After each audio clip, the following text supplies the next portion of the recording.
दोस्तों स्वागत है आपका बिहार न्यूज में। दोस्तों मैं हूं फिरदौस गनी और आप देख रहे हैं केडीबी लाइव। दोस्तों आज हो चुका है 15 सितंबर 2021।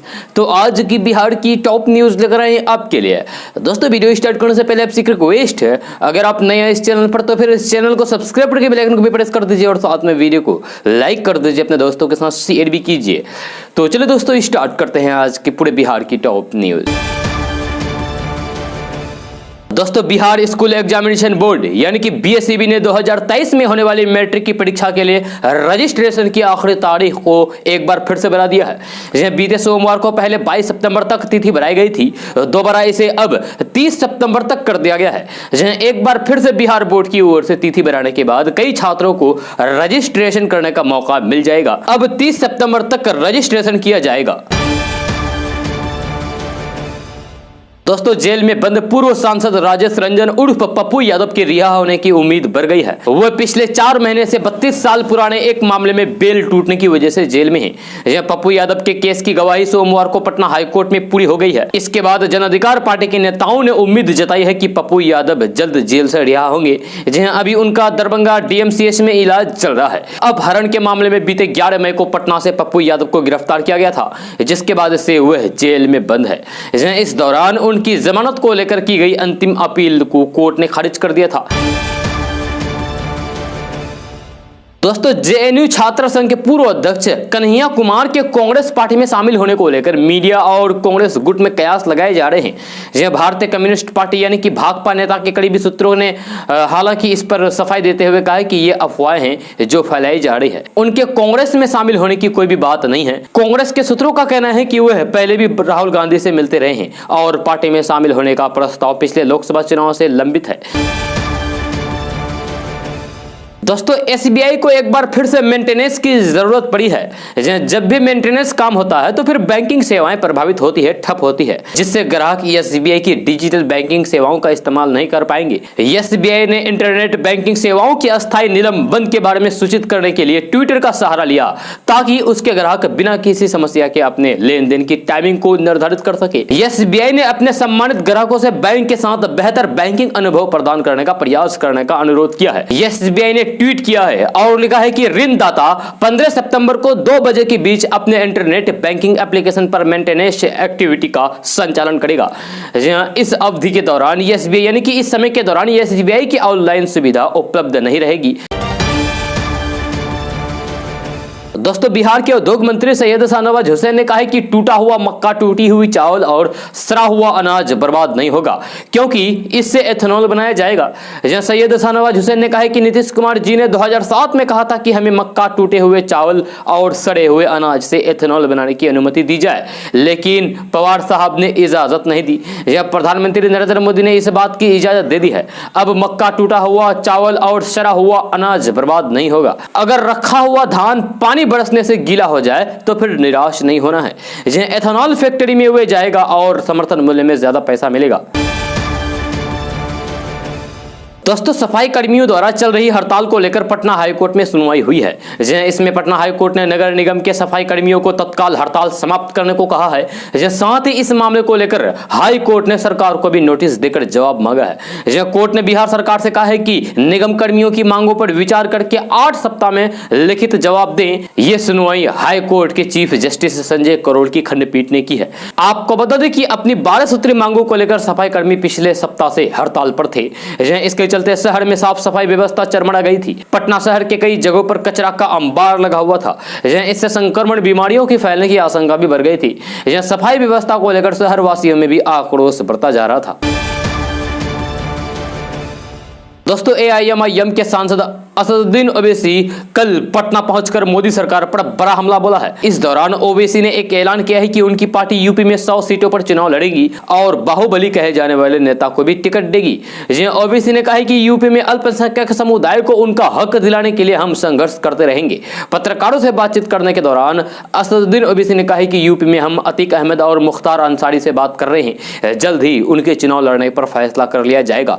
बाहुबलियों को टिकट देने के सवाल पर ओवैसी ने कहा है कि जेडीयू और बीजेपी से पूछिए प्रज्ञा ठाकुर को बीजेपी ने क्यों टिकट दिया, वे दूध की धूली थी क्या। इसी बीच सांसद असदुद्दीन ओवैसी ने कहा है कि बिहार में आगामी उपचुनाव में 2 सीटों पर चुनाव लड़ने पर फैसला नहीं हुआ है। उन्होंने कहा है कि आने वाले दिनों में हम सीमांचल में पार्टी का विस्तार करेंगे, इसको लेकर नेताओं से चर्चा किया गया है। दोस्तों, बिहार के खगड़िया में एक अजीबोगरीब मामला सामने आया है। यहाँ के एक व्यक्ति के बैंक खाते में अचानक 5.5 लाख रुपए आ गए। यहाँ बैंक उपभोक्ताओं को लगा कि प्रधानमंत्री नरेंद्र मोदी ने मेरे खाते में 5.5 लाख रुपए भेजे हैं। जहाँ उन्होंने कहा है कि पीएम मोदी ने वादा किया था कि सभी के खाते में 15-15 लाख रुपए भेजे जाएंगे, इसी क्रम में उन्हें भी आया होगा 5 लाख रुपया। जी हाँ, ये सोचकर वे काफी खुश थे। उन्होंने रुपए निकालकर खर्च भी कर दिए। अब मामला कुछ और ही निकल गया है। यह जानकारी के अनुसार बैंक ने भूल से रंजीत दास के खाते में 5.5 लाख रुपए भेज दिए। बैंक को जब अपनी भूल का एहसास हुआ तो खाताधारी से 5.5 लाख रुपए वापस करने को कहा, मगर खाताधारी इस भ्रम में रह गए कि प्रधानमंत्री नरेंद्र मोदी उन्हें 5.5 लाख रुपए खाते में भेजा है, अब वो वापस नहीं करेंगे। बैंक के द्वारा कई बार वापसी को लेकर नोटिस भी दी गई है। इसके बावजूद भी जब राशि वापस नहीं की गई तो फिर बैंक द्वारा केस दर्ज कराया गया है। इसके बाद मानसी पुलिस द्वारा रंजीत दास को गिरफ्तार कर लिया गया है। वह पटना के बगल में बख्तियारपुर गांव का रहने वाला है। मानसी थाना अध्यक्ष दीपक कुमार ने बताया है कि ग्रामीण बैंक द्वारा केस दर्ज किया गया था। गिरफ्तार रंजीत को जेल भेजने की प्रक्रिया अपनाई जा रही है। ग्रामीण बैंक मानसी शाखा के बैंक अधिकारियों का कहना है कि गलती से रंजीत के खाते में रुपए चला गया था। आपको बता दूं कि मिलान होने पर यह पता चला। इसके बाद से लगातार रंजीत को रुपए वापस करने को कहा गया, लेकिन तब तक रंजीत ने सारा रुपए खाते से निकाल लिए हैं। इसके बाद रंजीत से संपर्क किया गया तो उसने बताया है कि पीएम मोदी ने उन्हें भेजे हैं, मैं वापस नहीं करूंगा। जब रुपए वापस नहीं किया गया तो फिर बैंक को पुलिस के पास शिकायत दर्ज करनी पड़ी। दोस्तों, मोदी सरकार साल 2022 से सिंगल यूज प्लास्टिक को बैन करने जा रही है। प्रधानमंत्री नरेंद्र मोदी ने साल 2018 में कहा था कि केंद्र सरकार 2022 तक सिंगल यूज प्लास्टिक से देश को निजात दिलाएगी। पर्यावरण मंत्रालय ने जुलाई 2022 से सिंगल यूज प्लास्टिक को बैन करने की अधिसूचना जारी की है, जिसमें बताया गया है कि कौन कौन सी चीजें बैन होने जा रही है। वही केंद्र सरकार के इस फैसले को सोशल मीडिया पर लोग काफी सराह भी रहे हैं। साथ ही ये भी कह रहे हैं कि यह फैसला केवल एक घोषणा बनकर न रह जाए। सोशल मीडिया पर लोगों ने कमेंट करते हुए लिखा है कि अगर अभी से ही इन चीजों पर नियंत्रण नहीं पाया गया तो भविष्य में आने वाली पीढ़ी को इसका खामियाजा भुगतना पड़ेगा। आपको बता दें कि लोग अक्सर बाजार से सामान खरीदते हुए प्लास्टिक के लिफाफे या फिर थैलों का इस्तेमाल करते हैं। ऐसे में सरकार ने 1 जुलाई 2022 से सिंगल यूज प्लास्टिक को बैन करने का फैसला किया है। 1 जुलाई 2022 के बाद देश में सिंगल यूज प्लास्टिक से बनने वाले सामान स्टॉक में रखने और फिर बेचना पूरी तरीके से बैन होगा। ईयरबड्स और प्लास्टिक की स्टिक, गुब्बारे वाली प्लास्टिक की स्टिक, प्लास्टिक के झंडे, कैंडी स्टिक और आइसक्रीम की स्टिक, सजावट के लिए पॉलीस्टाइनिल, थर्माकोल, प्लेट, कप, गिलास, चम्मच, चाकू और ट्रे जैसे प्लास्टिक के बर्तन, मिठाई के डब्बे, निमंत्रण कार्ड और सिगरेट के पैकेट के चारों ओर लगी होने वाली प्लास्टिक, 100 माइक्रोन से कम के प्लास्टिक या पीवीसी बैनर। वहीं पर्यावरण, वन और जलवायु परिवर्तन मंत्रालय की अधिसूचना के मुताबिक प्लास्टिक कैरी बैग की मोटाई 30 सितंबर 2021 से 50 माइक्रोन से बढ़कर 75 माइक्रोन और 31 दिसंबर 2022 से 120 माइक्रोन तक की जाएगी। दोस्तों, भोजपुर और मगही को लेकर झारखंड के मुख्यमंत्री हेमंत सोरेन के बयान पर बिहार में राजनीति गर्म हो गई है। जी हां, बिहार में जनता दल यूनाइटेड, भारतीय जनता पार्टी और हिंदुस्तानी अवाम मोर्चा ने उनके बयान की कड़ी आलोचना की है। दूसरी तरफ झारखंड में हेमंत सोरेन की सरकार में सहयोगी आरजेडी के प्रवक्ता ने उनके बयान का बचाव किया है। आपको बता दें कि हेमंत सोरेन ने भोजपुरी और मगही बोलने वाले लोगों को डोमिनेटिंग नेचर यानी कि वर्चस्व चाहने वाला बताया है। हेमंत सोरेन ने कहा है कि अविभाजित बिहार में झारखंड की महिलाओं के साथ गलत काम करने वाले ये भाषाएं बोलते थे। झारखंड के आंदोलन के वक्त भोजपुरी में गालियां दी जाती थी। उन्होंने कहा है कि इन दोनों भाषाओं का झारखंड के आंदोलन से कोई लेना देना नहीं है और ये बिहार की भाषा है। जनता दल यूनाइटेड के प्रवक्ता अभिषेक झा ने उनके बयान को बिहार का अपमान बताया है। उन्होंने कहा कि जदयू ने कभी जाति, धर्म, संप्रदाय और भाषा के आधार पर कभी भेदभाव नहीं किया है। उन्होंने कहा कि बिहार और झारखंड में तो कोई फर्क नहीं है। भोजपुरी और मगही का साहित्य तो काफी समृद्ध रहा है। दोस्तों, उत्तर प्रदेश के मुख्यमंत्री योगी आदित्यनाथ के खिलाफ मुजफ्फरपुर में सीजीएम कोर्ट में एक याचिका दायर की गई है। इसमें एक भाषण में योगी आदित्यनाथ की विवादित अब्बा जान वाली टिप्पणी को लेकर आपत्ति जताई गई है। सीएम पर मुस्लिमों की धार्मिक भावनाएं आहत करने को लेकर केस दर्ज करने की मांग की गई है। यह दरअसल सामाजिक कार्यकर्ता तमन्ना हाशमी ने मुख्य न्यायाधीश मजिस्ट्रेट की अदालत में याचिका दायर की है। तमन्ना ने आरोप लगाया है कि भाजपा नेता की टिप्पणी से मुस्लिम समुदाय का अपमान हुआ है। उन्होंने इस बयान को लेकर आईपीसी की धारा 295, 295 को 296, 51 के तहत मुकदमा दर्ज किया गया है। जहां वही मुजफ्फरपुर के मुख्य न्यायाधीश दंडाधिकारी ने तमन्ना हाशमी की याचिका को स्वीकार कर लिया है। जहां अदालत ने मामले में सुनवाई के लिए 21 सितंबर की तारीख तय की है। आपको बता दें कि सीएम योगी ने रविवार को यूपी के कुशीनगर में एक कार्यक्रम में कहा था कि 2017 में उनके सत्ता में आने के बाद ही उत्तर प्रदेश में सार्वजनिक वितरण प्रणाली प्रभावी हो सकी है, क्योंकि इससे पहले गरीबों के राशन का इस्तेमाल अब्बा जान कहने वाले करते थे। आपको बता दें कि अब्बा जान शब्द का इस्तेमाल मुसलमानों द्वारा अपने पिता को संबोधित करने के लिए किया जाता है। दोस्तों, अभी कुछ जिलों में पंचायत चुनाव लड़ने वाले प्रत्याशियों को राशि खर्च यानी कि पैसे खर्च करने के बारे में प्रशिक्षण दिया गया। निर्वाचन पदाधिकारियों ने प्रत्याशियों को पूरे चुनाव अवधि में कितना राशि खर्च करना है इसकी जानकारी दी गई है। प्रत्याशियों को बताया गया है कि मुखिया एवं सरपंच पद के प्रत्याशी 40,000 और जिला परिषद के प्रत्याशी अधिकतम 1 लाख रुपए तक खर्च करेंगे। यह पंचायत समिति सदस्य के उम्मीदवार 3,000 एवं वार्ड सदस्य एवं पंच पद के प्रत्याशियों को 20,000 रुपए तक खर्च करने का प्रावधान है। इससे अधिक खर्च करने पर आदर्श आचार संहिता का उल्लंघन का मामला होगा और दोषी प्रत्याशियों के खिलाफ की आचार संहिता उल्लंघन मामले की धारा के तहत प्राथमिकी दर्ज की जाएगी। दोस्तों, केंद्रीय मंत्री नितिन गडकरी खुलकर अपनी राय रखने वाले नेता के तौर पर जाने जाते हैं। जहां राजस्थान में एक कार्यक्रम के दौरान नितिन गडकरी ने कहा है कि जो मुख्यमंत्री बनते हैं वे इसीलिए परेशान रहते हैं कि उनकी कुर्सी कब चली जाए। उन्होंने कहा है कि हर कोई दुखी है, विधायक इसीलिए दुखी है कि उसे मंत्री पद नहीं मिला, मंत्री इसीलिए दुखी है कि उसे अच्छा मंत्रालय नहीं मिला, जिन्हें अच्छा मंत्रालय मिला वे इसीलिए दुखी है कि उसे मुख्यमंत्री पद नहीं मिला, जबकि मुख्यमंत्री इसीलिए दुखी है कि उसे इस बात का डर है कि कब रहेंगे और कब चले जाएंगे।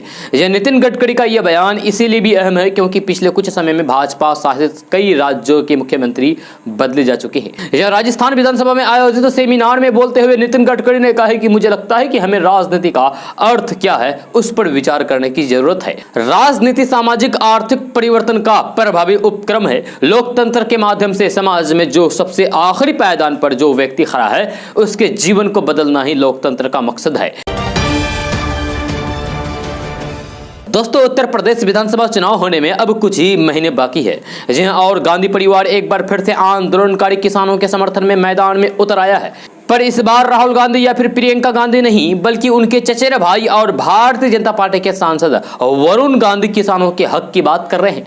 यह पिछले कुछ दिनों से वरुण गांधी के तेवर और सुर बदले बदले से दिख रहे हैं। पहले उन्होंने राजनीति से प्रेरित किसान नेताओं को अपने शरीर का हिस्सा बताया और सरकार से मांग की कि उनसे बातचीत की जाए। जी हां, और अब वरुण गांधी ने उत्तर प्रदेश के मुख्यमंत्री योगी आदित्यनाथ को एक चिट्ठी भेजी है जिसमें किसानों के समर्थन में उन्होंने मांगों की एक लंबी लिस्ट उनके सामने रख दी है। वह भी ऐसी मांग की जिसके बारे में अभी तक किसान नेताओं ने शायद सोचा भी नहीं था। जैसे डीजल पर 20 रुपए प्रति लीटर की सब्सिडी देने की मांग। सवाल यह नहीं है कि वरुण गांधी ने जो मांग की है वह जायज है या नहीं। सवाल यह है कि सत्तारूढ़ दल के सांसद द्वारा सार्वजनिक रूप से सरकार और पार्टी के खिलाफ जाना कितना उचित है। माना कि वरुण गांधी के रगों में नेहरू गांधी परिवार का खून ही दौड़ रहा है, पर वरुण और उनकी मां मेनका गांधी खुद की इच्छा से बीजेपी में शामिल हुए थे। जब बीजेपी ने दोनों को उचित मान और सम्मान भी दिया था। दोस्तों, प्रधानमंत्री नरेंद्र मोदी मंगलवार को राजा महेंद्र प्रताप सिंह विश्वविद्यालय के शिलान्यास समारोह में हिस्सा लेने के लिए उत्तर प्रदेश के अलीगढ़ पहुंचे। यहां उन्होंने अपने भाषण के दौरान यूपी का चुनाव बिगुल भी फूंका। मोदी ने विपक्ष पर निशाना साधते हुए उन्हें विकास विरोधी ताकत करार दिया और यूपी को उनसे बचाने की अपील भी की। हालांकि इस बीच उन्होंने अलीगढ़ से अपने एक बचपन के कनेक्शन का जिक्र किया है। यह बचपन की बात शेयर किया है। पीएम मोदी ने बताया है कि जब वे छोटे थे तो उन्हें यूपी के 2 जिलों का नाम काफी सुनाई देता था। इनमें से एक अलीगढ़ था, जिसके तालों का जिक्र एक मुस्लिम विक्रेताओं के कारण सुनने को मिलता था। यह प्रधानमंत्री नरेंद्र मोदी ने कहा है कि जो अलीगढ़ कभी तालों से घरों दुकानों की सुरक्षा करता था, अब डिफेंस कॉरिडोर के बाद वे सुरक्षा उत्पादों से देश की रक्षा करेगा। यह प्रधानमंत्री नरेंद्र मोदी ने अलीगढ़ से जुड़ा हुआ बचपन का एक किस्सा सुनाया है। यह पीएम मोदी ने भाषण में कहा है कि अभी तक लोग अपने घर की या फिर अपनी दुकान की रक्षा के लिए अलीगढ़ के भरोसे रहते थे। पता है ना, क्योंकि अलीगढ़ का ताला अगर लगा होता तो फिर लोग निश्चित हो जाते थे। और मुझे आज बचपन की एक बात याद करने का मन कर रहा है। करीब 55-60 साल पुरानी बात है। हम बच्चे थे तो अलीगढ़ से ताले के जो सेल्समैन होते थे, एक मुस्लिम मेहरबान थे। वे हर 3 महीने हमारे गांव आते थे। अभी भी मुझे याद है, वे काली जैकेट पहनते थे और सेल्समैन के नाते दुकानों में अपना ताला रखकर चले जाते थे और 3 महीने बाद आकर पैसे ले जाते थे। जी, अलीगढ़ से जो वहां से ताला बेचने आते थे, उनके साथ पिताजी की भी अच्छी दोस्ती थी। पीएम मोदी ने बताया है कि ताला विक्रेता अगल बगल के गांव में भी व्यापारियों के पास जाते थे और उनको ताले देते थे। मेरे पिताजी से उनकी बहुत अच्छी दोस्ती थी और वे आते थे तो 4-6 दिन हमारे गांव में रुकते थे और दिन भर जो पैसे वसूल कर ले जाते थे, वे पैसे मेरे पिताजी के पास छोड़ देते थे। मेरे पिताजी उनके पैसों को संभालते थे। जब 4-6 दिन बाद वे मेरे गांव छोड़कर जाते थे तो फिर मेरे पिताजी से पैसे लेकर फिर अपनी ट्रेन से निकल जाते थे। दोस्तों, बिहार में दक्षिणी पश्चिमी मानसून फिलहाल बेहद कमजोर पड़ चुकी है। बंगाल की खाड़ी में बने कम दबाव के क्षेत्र से बिहार में सोमवार को नमी युक्त हवा आती रही, इससे बिहार के लोगों को उमस से काफी राहत मिली, लेकिन भारी बारिश की कोई उम्मीद नहीं है। अलग अलग जिलों में छिटपुट बारिश जरूर होती रहेगी। पटना मौसम विज्ञान केंद्र के वैज्ञानिक संजय कुमार का कहना है कि वर्तमान में बंगाल की खाड़ी में कम दबाव का क्षेत्र बनने से ओडिशा तट पर दबाव बना हुआ है। वहां से चक्रवात ओडिशा होते हुए छत्तीसगढ़, मध्य प्रदेश से आगे बढ़कर राजस्थान तक जा सकता है। जहां उसका आंशिक असर बिहार पर भी पड़ सकता है। जब बिहार के दक्षिण भाग में बारिश हो सकती है। पटना के मौसम विज्ञान केंद्र के अनुसार 15 सितंबर के बाद बिहार में मानसून फिर से सक्रिय हो सकता है, जिससे बिहार में अच्छी खासी बारिश भी हो सकती है। जब बिहार में 30 सितंबर तक मानसून की बारिश होती है। जून के दूसरे हफ्ते में राज्य में मानसून की बारिश शुरू हुई थी। जून महीने में बिहार में औसत से काफी अधिक बारिश हुई थी। जुलाई में थोड़ी कम, लेकिन अगस्त में भी ठीक ठाक बारिश रिकॉर्ड की गई है। जब बिहार में मानसून से अब तक हुई बारिश औसत से बेहतर है, यानी कि जो आकलन किया गया था उससे ज्यादा बारिश हुई है। दोस्तों, ऑल इंडिया मजलिस इत्तेहादुल मुस्लिमीन यानी कि AIMIM के प्रमुख असदुद्दीन ओवैसी ने तालिबान को लेकर एक बार फिर से भाजपा और केंद्र सरकार को ललकारा है। जी हां, उन्होंने कहा है कि नरेंद्र मोदी की सरकार में दम है तो फिर तालिबान को आतंकवादी संगठन घोषित करें, UAPA की सूची में तालिबान को डालें। पटना में पत्रकारों से बातचीत करते हुए उन्होंने कहा है कि अफगानिस्तान में तालिबान के आने से पाकिस्तान और चीन मजबूत होगा, ये भारत के लिए चिंता की बात है। ओवैसी ने कहा है कि यूपी में 100 सीटों पर लड़ने की हमारी तैयारी है, अभी गठबंधन तय नहीं है। मुख्तार अंसारी अतीक अहमद को टिकट देने के सवाल पर उन्होंने कहा कि जदयू और भाजपा से सवाल क्यों नहीं, प्रज्ञा ठाकुर दूध की धुली है क्या। दोस्तों, बिहार में सरकारी आदेश के बाद 20 जिलों में जमीन का सर्वे चल रहा है। इसी बीच एक बड़ी खबर आ रही है कि राज्य एवं भूमि सुधार विभाग ने बिहार के 130 अंचलों में सर्वे का काम शुरू कर दिया है। यह सर्वे अधिकारी गांव-गांव में कैंप लगाकर सर्वे का काम कर रहे हैं। एक रिपोर्ट के मुताबिक बिहार सरकार ने कई अंचलों में सर्वे का काम पूरा कर लिया है, तो वहीं कई गाँव में नहीं रहने वाले लोगों के लिए ऑनलाइन के द्वारा अपने जमीन के कागजात को जमा करने की सुविधा दी गई है। अब आप कहीं से भी सर्वे की प्रक्रिया को पूरा कर सकते हैं। जी हां, आपको बता दें कि ऑनलाइन के द्वारा वंशावली एवं अन्य जरूरी दस्तावेजों को जमा करने के लिए आपको भू अभिलेख और परिमाप निदेशालय की आधिकारिक वेबसाइट पर जाना होगा। दोस्तों, बिहार के 70,000 किसानों को रबी सहायता राशि की पहली किस्त मिल गई है। बिहार सरकार का सहकारिता विभाग रबी में हुए नुकसान में भरपाई के लिए सोमवार से किसानों को राशि का भुगतान शुरू कर दिया है। पिछले खरीफ मौसम में हुए नुकसान की भरपाई के लिए फसल सहायता योजना के तहत किसानों को राशि दे दी गई है। रैयत और गैर रैयत दोनों तरफ से पात्र किसानों के बीच कुल सहायता राशि 226 करोड़ देनी है। लगभग 218 करोड़ 40 लाख रुपए का भुगतान हो चुका है। फसल सहायता योजना में रबी की सहायता राशि दी जा रही है। दोस्तों, बिहार में जमीनी विवाद खत्म करने की दिशा में बिहार सरकार ने एक और कदम आगे बढ़ाते हुए बड़ा फैसला किया है। सरकार की इस पहल के बाद अब बिहार में जमीन के जालसाज सरकारी जमीनों को बेवकूफ बनाकर किसी को नहीं बेच पाएंगे। जी हां, बिहार में बढ़ रहे भूमि विवाद में रोज ऐसे मामले सामने आते रहते हैं जिसमें सरकारी जमीन को दलाल दूसरे के नाम पर रजिस्टर्ड करा देते हैं और बाद में जो खरीदार को इधर उधर चक्कर लगाना पड़ता है। यह भूमि विवाद को खत्म करने के लिए बिहार सरकार के राजस्व एवं भूमि सुधार विभाग ने निर्णय लिया है कि बिहार में अब अंचलवार सभी सरकारी भूखंडों की सूची बनाई जाएगी। सभी सरकारी भूखंडों का सूची बन जाने के बाद उसे निलंबन विभागों को सौंप दिया जाएगा, जिसके बाद सरकारी जमीन की रजिस्ट्री बिना सरकार की अनुमति के नहीं हो पाएगी और इससे भूमि विवाद का भी निपटारा हो जाएगा और जालसाजी करने वालों पर नकेल भी कसा जा सकेगा। यह बिहार में सरकार जमीनों का सर्वे करा रही है। सर्वे के दौरान सरकारी जमीनों का रिकॉर्ड भी इकट्ठा किया जा रहा है, लेकिन जमीनों का सर्वे फिलहाल सिर्फ 20 जिलों में ही किया जा रहा है। बाकी बचे 18 जिलों में इस पर काम भी शुरू हुआ है। दोस्तों, भाग दौड़ भरी इस जिंदगी में कुछ लोग बुरी आदतों को पाल लेते हैं जो एक वक्त के बाद यानी कि एक समय के बाद सेहत के लिए घातक हो जाती है। समय रहते इन बुरी आदतों को सुधारा नहीं गया तो फिर बाद में पछतावे के अलावा कुछ हाथ नहीं रहता है, क्योंकि ये आदतें आपको कई बीमारियों का शिकार बना सकती है। इस खबर में हम आपके लिए कुछ ऐसे ही आदतों के बारे में बताने जा रहे हैं जिन्हें आप तुरंत बदल लें, नहीं तो फिर आपको पछताना पड़ सकता है। अगर आप बदल लेंगे तो फिर आपके लिए बेहतर होगा। तो चलिए बात करते हैं कि आखिर वो कौन कौन सी आदत है जो आपको बदलनी चाहिए। तो diet expert doctor Ranjit Singh कहते हैं कि एक हेल्दी शरीर के लिए हेल्दी डाइट लेना जरूरी है। इसके अलावा आपको अल्कोहल धूम्रपान का सेवन छोड़ना चाहिए। अगर आप कम नींद ले रहे हैं तो फिर इस आदत को भी बदल लें। हमेशा सेहतमंद रहने के लिए पानी ज्यादा से ज्यादा पीना चाहिए। अब आपको उन आदतों के बारे में बताने जा रहे हैं जिन्हें आपको जल्द से जल्द छोड़ देना चाहिए। तो डॉक्टर रंजीत सिंह कहते हैं कि अल्कोहल एक ऐसी चीज है जो न सिर्फ शारीरिक बल्कि मानसिक सेहत पर भी बुरा असर डालती है। शराब का सेवन सेहत के लिए हानिकारक होता है। यह न सिर्फ लीवर खराब करती है बल्कि ये हृदय रोग, डिप्रेशन और कैंसर जैसी खतरनाक बीमारियों का कारण भी बन सकती है। इसीलिए अगर आप शराब का सेवन करते हैं तो फिर इस आदत को तुरंत छोड़ दे, बदल लें। अब आपको बताने जा रहे हैं धूम्रपान के बारे में। तो डाइटिशियन डॉक्टर रंजीत सिंह की माने तो स्मोकिंग यानी कि धूम्रपान सेहत के लिए बेहद हानिकारक होता है। लंबे समय तक इसका सेवन करने पर यह कैंसर जैसी गंभीर बीमारियों का कारण बन सकता है।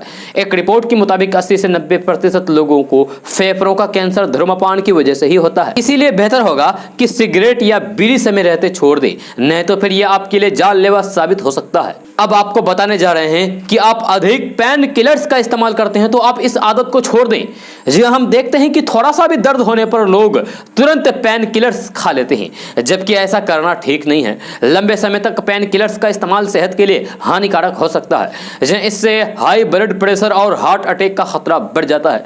इसलिए अधिक मात्रा में पेन किलर्स का इस्तेमाल ना करें। अगर आप अच्छी खासी नींद नहीं लेते हैं तो फिर आप समझ जाइए। जी हाँ, अभी हम आपको इस नींद के बारे में बताने जा रहे हैं। कुछ लोग देर रात तक जगते हैं और फिर पूरी नींद भी नहीं ले पाते हैं। अगर आप भी ऐसा करते हैं तो फिर सावधान हो जाएं, क्योंकि कम नींद लेने से सेहत पर असर पड़ता है। इससे इंसान के व्यवहार में चिड़चिड़ापन आने लगता है, जिसके साथ ही डिप्रेशन की समस्या भी बढ़ जाती है। इसके अलावा कम नींद हाई ब्लड प्रेशर की समस्या भी पैदा कर सकता है। इसीलिए बेहतर है कि सोने का समय फिक्स कर ले और कम से कम 8 घंटे की नींद जरूर ले। दोस्तों, बिहार के एक बड़े सरकारी अस्पताल से ऐसी घटना सामने आई है जो अचंभित करने वाली है। दरअसल एक नर्स की करतूत सामने आई है जो काफी हैरान कर देने वाली है। यह मामला यह है कि 1000 रुपए बख्शिश नहीं देने पर नर्स ने अस्पताल में एक महिला का बच्चा बदल दिया और उसे बेटा के बदले बेटी थमा दी। यह लोगों के बीच इस घटना की काफी चर्चा है। मामला मुजफ्फरपुर के SKMCH से जुड़ा हुआ है। यहाँ एक नर्स ने एक महिला का बच्चा बदल दिया। यह बताया जा रहा है कि बलुआ गांव की रहने वाली पूजा देवी को परसों के लिए SKMCH लाया गया था।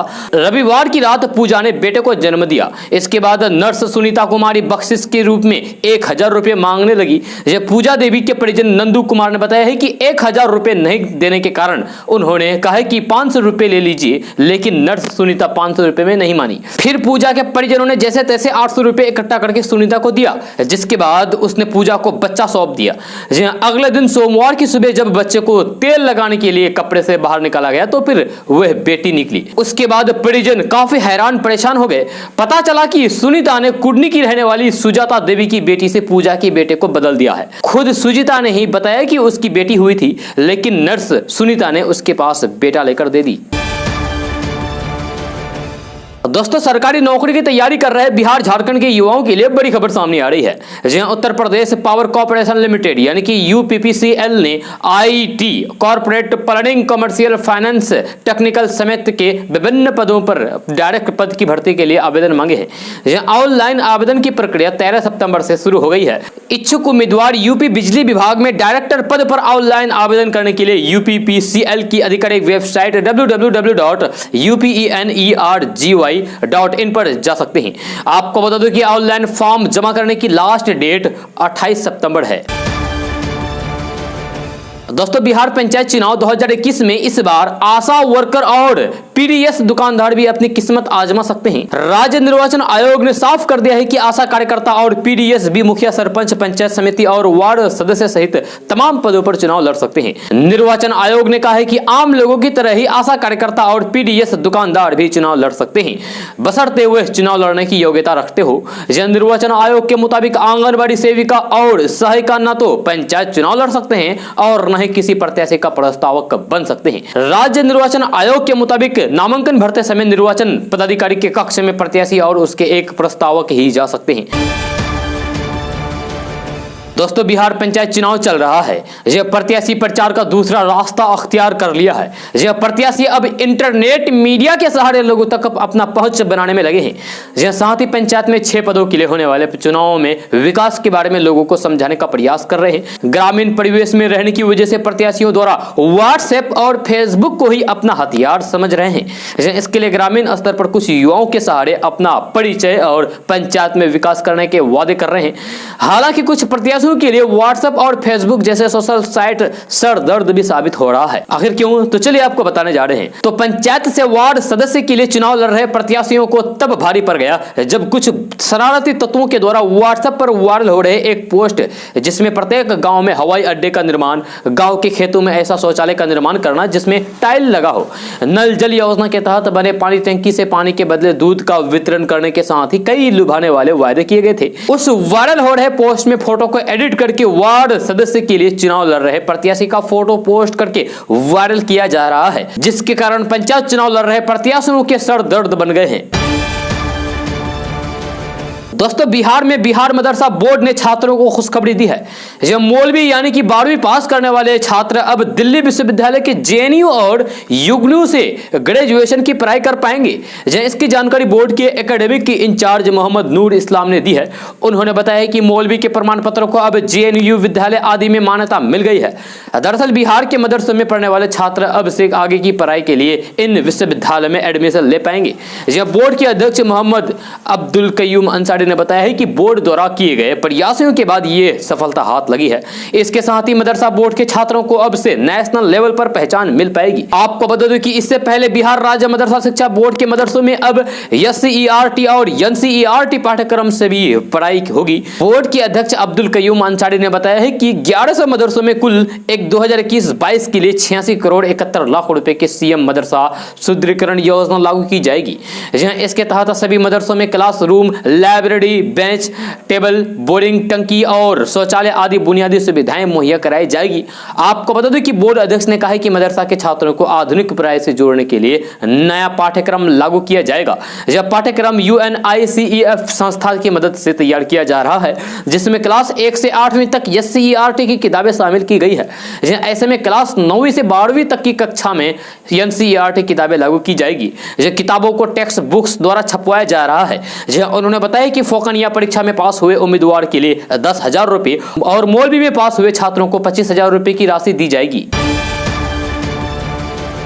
दोस्तों बिहार के सबसे बड़े मेडिकल कॉलेज यानी कि पीएमसीएच के फर्स्ट ईयर के छात्र इन दिनों आंदोलन कर रहे हैं। जहां परीक्षा में बड़ी संख्या में फेल होने के बाद से छात्र नाराज हैं और रिजल्ट में सुधार की मांग कर रहे हैं। नाराज छात्रों ने सोमवार को एक बार फिर से पीएमसीएच की ओपीडी को बंद करवा दिया और परिसर में जमकर हंगामा किया। माना जा रहा है कि फर्स्ट ईयर के छात्र पहली बार पीएमसीएच में इतने उग्र हुए हैं। उनकी इस हरकत पर सख्त कार्रवाई करते हुए पटना मेडिकल कॉलेज प्रशासन ने फर्स्ट ईयर के सभी 180 छात्रों को 15 दिनों के लिए सस्पेंड कर दिया है। अब अगले 15 दिन वे ना तो क्लास कर पाएंगे और ना ही हॉस्टल में ही रह पाएंगे। यह पीएमसीएच प्राचार्य ने इसकी सूचना पटना डीएम और स्वास्थ्य विभाग को भी दे दी है। दोस्तों राष्ट्रीय जनता दल यानी कि आरजेडी के सुप्रीमो लालू प्रसाद यादव के बड़े बेटे और पूर्व स्वास्थ्य मंत्री तेज प्रताप यादव बिहार की सियासत में चर्चा में बने रहते हैं। इसके साथ ही वे अपने खास अंदाज के लिए भी जाने जाते हैं। फिलहाल तेज प्रताप यादव की चर्चा सियासी गलियारों से दूर वृंदावन में भक्ति रस में डूबे होने की वजह से हो रही है। हाल ही में तेज प्रताप यादव ने पार्टी से अलग छात्र जनशक्ति परिषद बनाकर परिवार से लेकर पार्टी तक में बखेरा खड़ा कर दिया। लालू के बड़े बेटे तेज प्रताप यादव छात्र जनशक्ति परिषद का गठन करके विपक्ष को नया मुद्दा दे दिया है।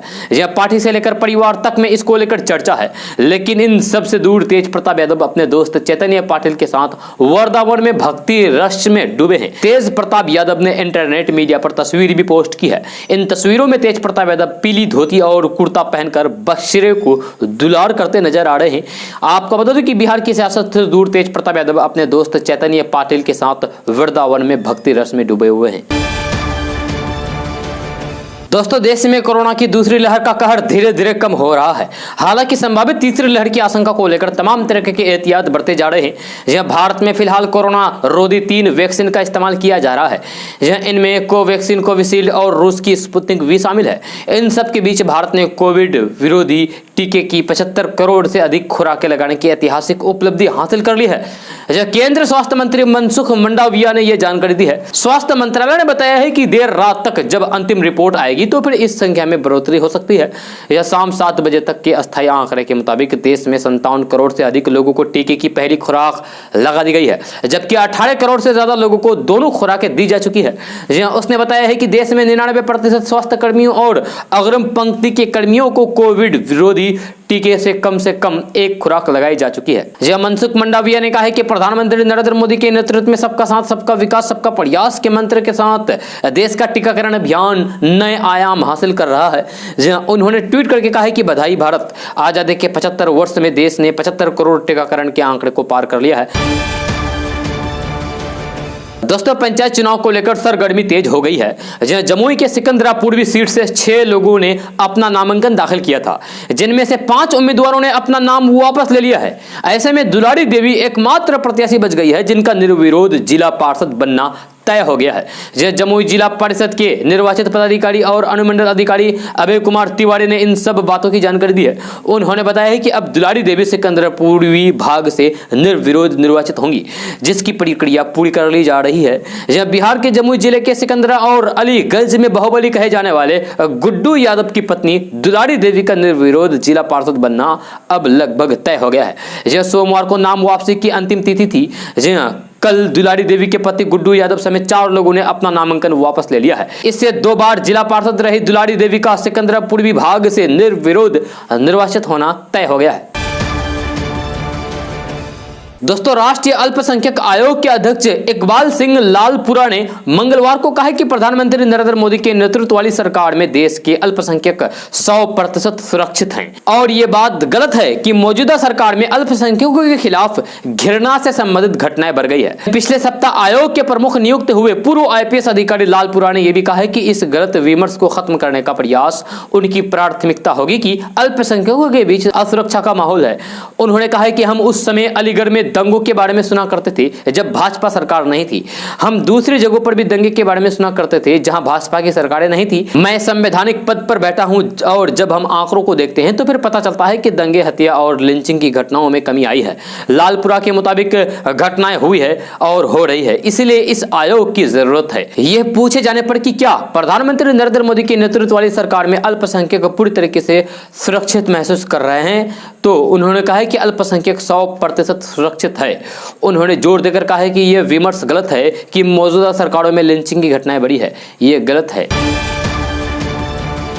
दोस्तों भारतीय जनता पार्टी के विधायक यानी कि बीजेपी के विधायक हरिभूषण ठाकुर द्वारा AIMIM के चीफ असदुद्दीन ओवैसी को दूसरा चिन्ह न बताए जाने के बाद सियासी गलियारों में भूचाल आ गया है। पटना में प्रेस कॉन्फ्रेंस के दौरान ओवैसी ने एक बयान देते हुए बीजेपी विधायक को जाहिल बता दिया है। ओवैसी ने कहा है कि बीजेपी विधायक को शायद पता नहीं है कि लेकिन एक समय में आडवाणी ने भी जिन्ना की तारीफ की थी। ओवैसी की विवादित बयान के बाद बीजेपी हरिभूषण ठाकुर ने भी चुप्पी नहीं साधी है। उन्होंने एक बार फिर से जवाबी हमला किया है। हरिभूषण ठाकुर ठाकुर ने कहा है कि ओबीसी खुद जाहिल है। बीजेपी का पूरा नाम भारतीय जनता पार्टी है। हम देश की 135 करोड़ जनता के बारे में सोचते हैं। वहीं ओबीसी की पार्टी का नाम ऑल इंडिया मजलिस इत्तेहादुल मुस्लिमीन है। ये लोग केवल मुसलमानों के बारे में सोचते हैं और दूसरा जिन्ना बनना चाहते हैं। दोस्तों आज का न्यूज़ बस ये था। कैसा लगा जरूर अपना सुझाव दीजिएगा नीचे कमेंट बॉक्स में कमेंट करके। अगर आप नए हैं इस चैनल पर तो फिर इस चैनल को सब्सक्राइब करके बेल आइकन को भी प्रेस कर दीजिए और साथ में वीडियो को लाइक कर दीजिए, अपने दोस्तों के साथ शेयर भी कीजिए। तो चलिए दोस्तों फिर मिलते हैं अगले वीडियो में। जय हिंद, जय बिहार।